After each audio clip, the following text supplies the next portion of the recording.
शाळांनो, मुलांना आता शिक्षा कराल तर खबरदार, आता तुमचीच घेतली जाईल शाळा, तसा इशाराच आता सगळ्या शाळांना महाराष्ट्र सरकारनं दिलाय।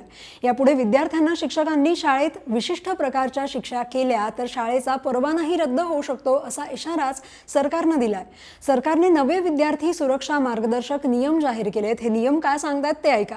या नियमांनुसार कोणत्याही परिस्थितीत मारहाण, उठाबशा, कान किंवा केस ओढणं, उन्हात उभं करणं, पाणी किंवा अन्न नाकारणं, मानसिक छळ, अपमान किंवा भेदभाव या सगळ्यावर सक्त मनाई असणार आहे। विद्यार्थ्यांशी नेहमी आदराने सौम्य भाषेत संवाद ठेवण्याच्या स्पष्ट सूचना देण्यात आल्या आहेत। विद्यार्थ्यांच्या तक्रारींवर त्वरित कारवाई, सुरक्षित पायाभूत सुविधा, पौष्टिक अन्न, स्वच्छ पाणी आणि वेळेवर वैद्यकीय मदत यामध्ये कोणताही हलगर्जीपणा खपवून घेतला जाणार नसल्याचे निर्देश सरकारने दिलेत।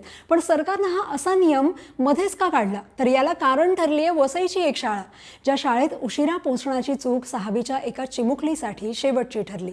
उशिरा आल्याची शिक्षा म्हणून शाळेने तिला 100 उठाबशा काढायला लावल्या आणि या शिक्षेनंतर काही वेळातच या मुलीचा दुर्दैवी मृत्यू झाला। या घटनेला आता जवळजवळ महिना उलटल्यानंतर महाराष्ट्र सरकारने यावर पावलं उचलली आहेत। अखेर विद्यार्थ्यांना शिक्षा न देण्याचा हा कठोर निर्णयही घेतलाय।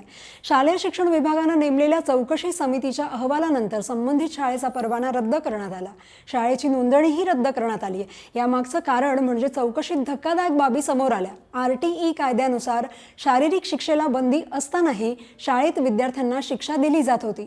सखी सावित्री समिती, पालक शिक्षक संघटना अस्तित्वातच नव्हत्या। आवश्यक पायाभूत सुविधा नव्हत्या आणि पात्रता नसलेले शिक्षक वर्ग घेत होते।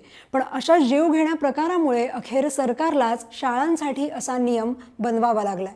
तुम्हाला आठवतं का की आधी शाळेत पोहोचायला उशीर झाला की आपल्याला शिक्षा मिळणार हे 100% माहिती असायचं। स्कूल ग्राउंडला 2-3 चक्कर मारणं, भिंतीकडे तोंड करून उभं राहणं या सगळ्याची मनाची तयारीही असायची। पण आता इथून पुढे सगळ्याच विद्यार्थ्यांची या सगळ्यातून सुटका होणार आहे। काय वाटतं याविषयी तुम्हाला मत कमेंट करून नक्की सांगा आणि फॉलो करा लगावबत्ती।